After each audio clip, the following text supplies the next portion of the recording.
Hello, मी प्रथम सूचना देतो की कार्यक्रमाला उशीर होत आहे, परंतु आमचं टार्गेट आहे 2 तासामध्ये कार्यक्रम संपवणं. 6:30ला कार्यक्रम डॉट चालू केलेले आहे आणि तो 8:30 परत लास्ट 8:45 परत संपवायचा आहे. त्यासाठी तुमचं सर्वांचं सहकार्य पाहिजे आणि मी सुद्धा मला थोडक्यातच भाषण करणार आहे. इथे आजच्या सभेचे प्रमुख पाहुणे श्री धनंजय साजीकर सर, आमचे मार्गदर्शक आणि दानशूर श्री विजय तांबे सर, निंबाळकर सर, सुजित जगताप, व्यासपीठ आणि तुमच्यामध्ये बसलेले आणि सत्कारमूर्ती माननीय श्री मापाजी सर, दीपक दळवी, आत्माराम खरिवले आणि सर्व मान्यवर देणगीदार दानशूर, मी प्रथम क्षमा मागतो की आम्ही सर्व देणगीदारांचं शाब्दिक सत्कार करणार आहोत, कारण वेळ कमी आहे आणि देणगीदार खूप आहेत. तर मी क्षमा याचीच मागतो की मला आमची मनापासून इच्छा आहे की सर्वांचा सत्कार झाला पाहिजे, परंतु आम्ही त्यामध्येच थोडासा बदल करतो की रेग्युलर येणारे देणगीदार आहेत त्यांचा सत्कार नेहमीच होत असतो, पण जो देणगीदार कंटिन्यू देणगी देतो आणि नवीनच आलेला ह्यावेळेला कार्यक्रमाला मग त्यांचा सत्कार करण्याचा आम्ही प्रयत्न करतो. तरी त्यातून चूकभूल झाली तर तुम्ही मान्य करावी. आपल्या संस्थेबद्दल माहिती देताना प्रास्ताविकामध्ये माझे सहकारी राजू सरचिटणीस यांनी आपल्याला माहिती दिलीच आहे. मी फक्त तुम्हाला एकच सांगू इच्छितो, 1976 साली स्थापन झालेल्या संस्थेमध्ये संस्थापक अध्यक्ष श्री पांडुरंग मांढरे साहेब, श्री दगडे साहेब, त्यांचे वडील भागोजी दगडे, दत्तात्रय पोळेकर, श्री सकाराम जाधव, शंकर गोळे, बरेच असे श्री दळवी आणि ह्यामध्ये एक मुकुंदराव देशमुख, म्हणजे संस्था स्थापन करताना ह्या लोकांनी ही संस्था स्थापन करताना विविध समाजाचे लोक, मराठा असू दे, आणखी आपल्याकडचे ओबीसी असू दे, प्रत्येक समाजाचा एक माणूस घेऊन संस्था स्थापन केलेली आहे आणि तेच उद्दिष्ट त्यांच्या डोक्यामध्ये खूप मोठं होते. कारण ठाणेसारख्या ठिकाणी गावामध्ये आपण आपल्या तालुक्यात राहताना सर्व तालुक्यामध्ये आपली गावं आहेत आणि ठाणे आणि या शहरामध्ये संस्था स्थापन करणे, ते टिकवणं हे फार कठीण काम आहे.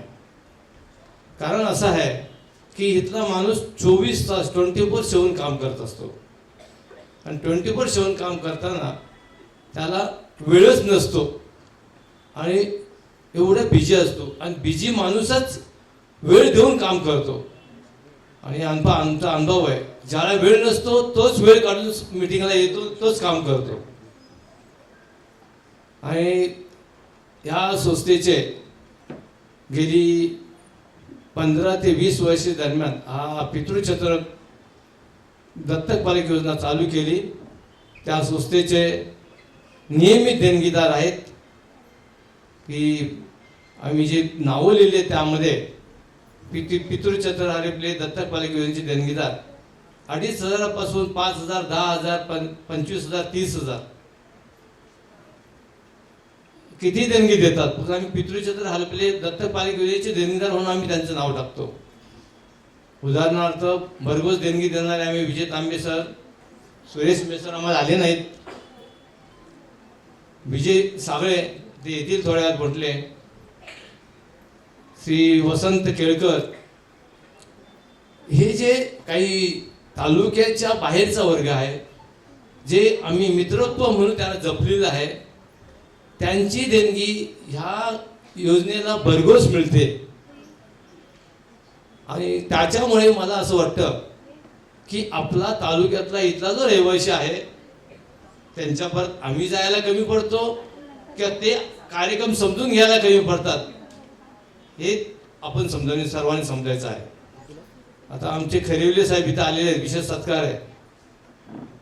शैक्षणिक कार्यक्रमाचा चेक ते मला सांगतात, तुम्ही मला फोन करायचा, तुम्ही आणायला यायचं नाही, मी तुमच्या घरी आणून देतो.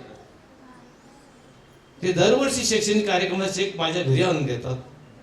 इमारतीची त्यांच्याकडे बोलणी केल्यानंतर त्यांनी इमारतीला 25,000 रुपये ह्या वर्षी आता 8-10 दिवसापूर्वी घरी आणून दिले. तर असे काही लोक आहेत की जे संस्थेला पुढे नेण्यासाठी मदत करतात. आणि गेल्या संस्थापकांपैकी मला वाटते एकच माणूस असतील, पांडुरंग शाजी मांढरे. बाकी सर्व संस्थापक वाढलेले आहेत, परंतु त्यांचं स्मरण करणं हे आपलं कर्तव्य आहे. कारण त्यांनी संस्था स्थापन नसती केली तर आज आपण ही फळं झाकली नसती. आणि संस्था स्थापन करताना त्यावेळेच्या काळामध्ये प्रत्येक माणूस एसटीने जाऊन गावाकडे जात होता, जाताना इकडून भाकरी बांधून घेत जात होता, किंवा कुणा तरी कधी शिवाजी दळवी, कधी कधी इडली बांधून घेऊन येत होते आणि सर्वांना नाश्ता देत होते. आज तरी इथे शिवाजी दळवी. तर अशी सुद्धा गोष्ट या गोष्टीने ही संस्थांनी काम केलेलं आहे. त्यावेळेला पैशाचा बाजार जास्त नव्हताच, कारण तालुका संघटनेमधले ठाणे शहरात राहणारे 99% लोक झोपडीत राहणार होते. आता जवळजवळ 30-40% लोक तरी चांगल्या व्यवस्थित राहतात. विजय तांबे साहेब, तुम्हाला सांगण्यासाठी बोलतो मी, तुम्हाला ही गोष्ट माहिती नसेल म्हणून मी सांगतो मुद्दाम. तर अशा परिस्थितीमध्ये छोटंसं झोपडे घेतलं आणि ते झोपडे विकत घेतलं आणि त्या झोपडेमुळे आज आपल्याला रायगड गल्लीमध्ये एक स्टँडर्ड ठिकाणी एका SRAच्या याच्यामध्ये आपल्याला 10x12चं ऑफिस मिळालं. आज आपल्याला मोठं ऑफिस मिळायला पाहिजे होतं, पण काही नाही, आपण सामाजिक कार्य करतोय. आपली संस्था ही निपक्ष कुठल्या पक्षाच्या आधिपत्याखाली काम करत नाही. आणि त्यामुळे सुद्धा होईना की आपल्याला ही मोठी जागा मिळाली नाही. कारण जनरली पक्ष राजकारणामध्ये असं असतं, जी संस्था एखाद्या पक्षाला फवार आहे त्याला ते नक्कीच मदत करतात. आणि आपण कधी निवडणुकीच्या काळामध्ये वेळ पडली तर 15-20 दिवस आपण ऑफिस बंद ठेवतो, परंतु कुठल्या पक्षामध्ये जात नाही. आपला कार्यकर्ता हा निस्वार्थीपणे निपक्ष हा काम करत असतो. आणि म्हणून ठाणे शहरामध्ये तुम्ही जर चौकशी केलीत तर सुधागड तालुका रहिवासी सेवा संघ ठाणे ही आज 48 वर्षे पूर्ण करून 49व्या वर्षात पदार्पण करत आहे. ही एकच संस्था आहे, सामाजिक संस्था आहे. NGO वगैरे असतील, पण एक सामाजिक काम करणारी संस्था आहे. NGO मध्ये असं असतात की त्यांचे जे फाउंडेशन असतात त्या फाउंडेशन त्या स्वतःपुरत्या मर्यादित असतात. तिथं कोणाचा बिलकुल सामाजिक शिरकाव फार कमी असतो. पण सामाजिक संस्था चालवणं हे एक कठीण काम आहे.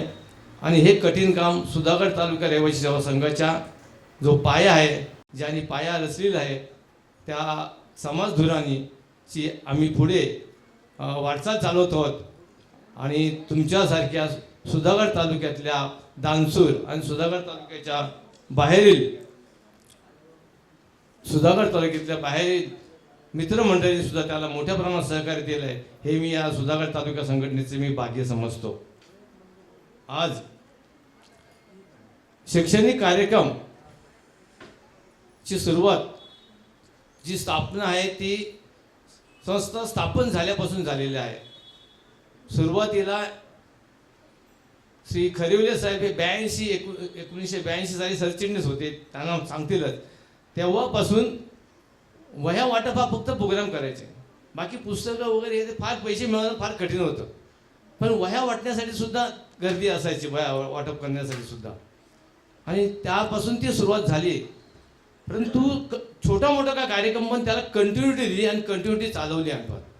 आणि त्यामुळे ती चालवल्यामुळे आज आपल्याला ह्या संस्थेचं शैक्षणिक कार्य ही इथं ज्या लोकांनी सांगितलं ते हे वाढलेलं आहे.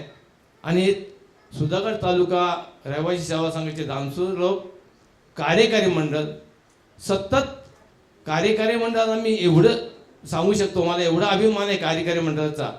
आज आपल्याकडे 35 ते 40 कार्यकारी मंडळामध्ये काम करतात, परंतु ते सर निस्वार्थीपणे काम करतात आणि सतत बिझी शेड्यूलमध्ये वेळ देत आहेत आणि हे महत्त्वाचं आहे. म्हणून ही संस्था एवढे वर्ष आपल्याकडे टिकलेली आहे. मी एक सांगू इच्छितो की ज्या सुधागड तालुक्यामध्ये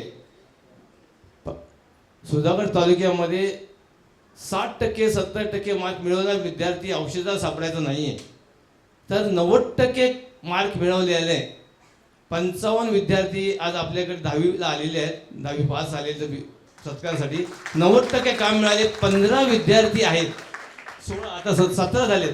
17 विद्यार्थी ठाणे शहर आणि उपनगरामधले आलेले आहेत आपल्याकडे सत्कारासाठी.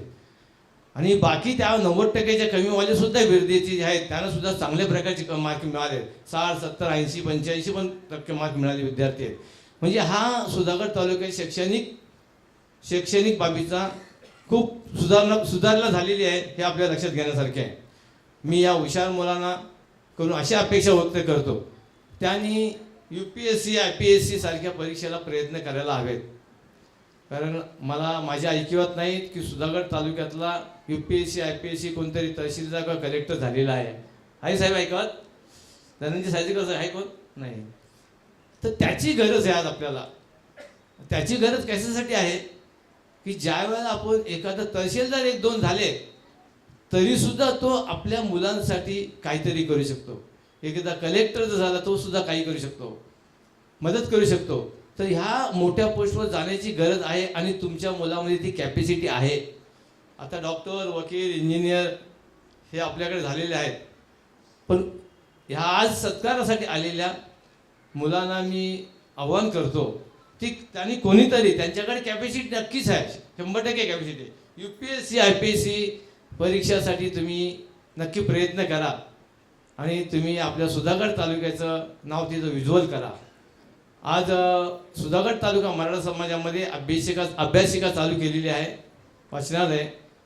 त्यामध्ये आपल्याकडून आपण सर्व UPSC IPSCची सर्व पुस्तकं दिलेली आहेत आणि इथे आपल्याला तुम्हाला पाहिजे ती पुस्तकं, पाहिजे ती मदत आम्ही करू इच्छितो.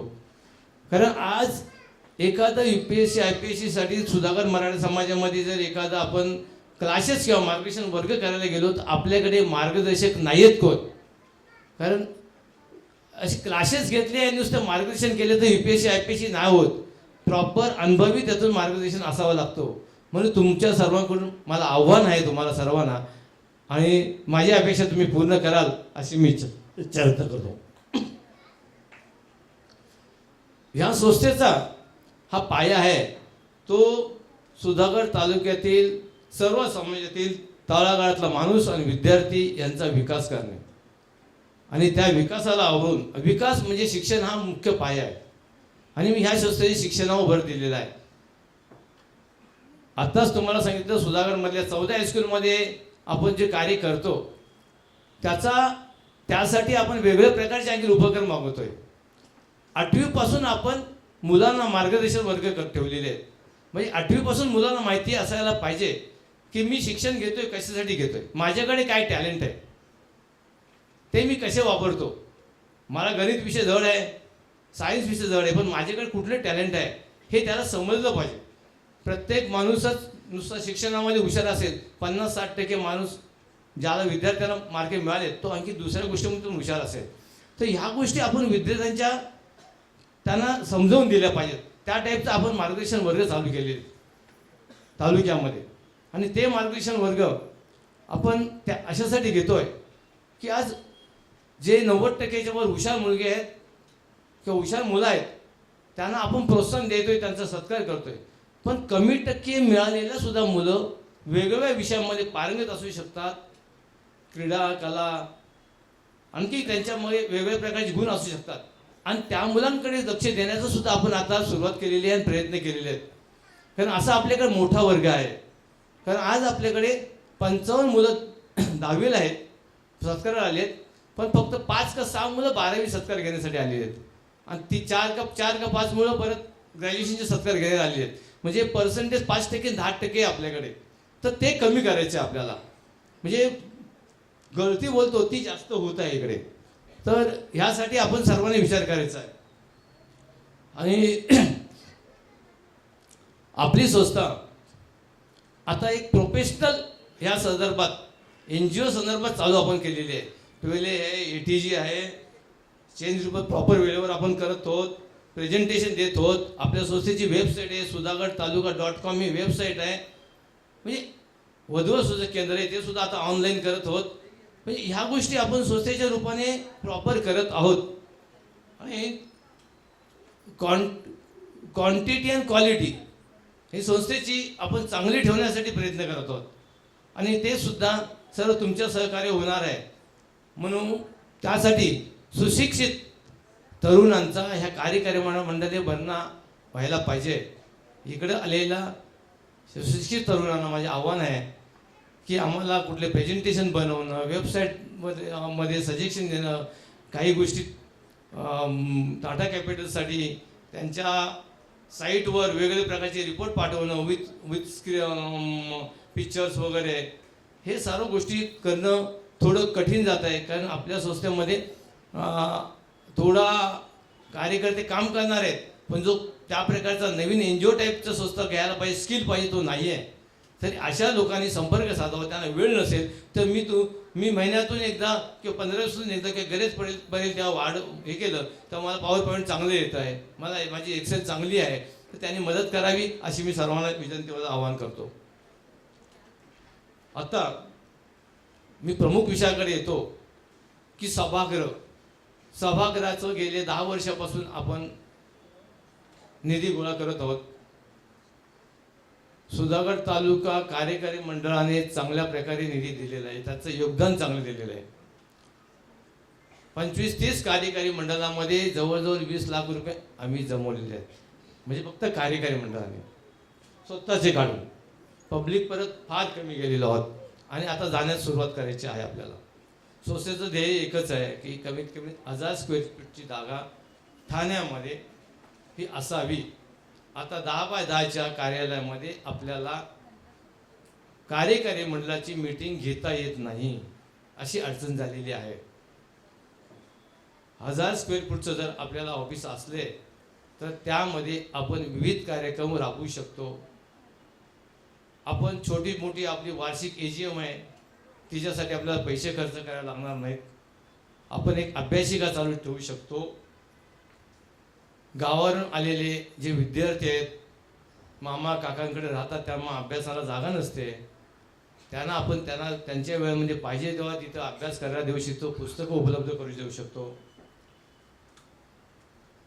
लहान काही आपल्या समाजातील लोकांचे वाढदिवस हल्ली हॉल घेऊन करतात, साखरपुडा आहे, असे वेगवेगळे छोटे छोटे कार्यक्रम आज आपले मधले बरेच लोक लाखो रुपये खर्च करून करत असतात.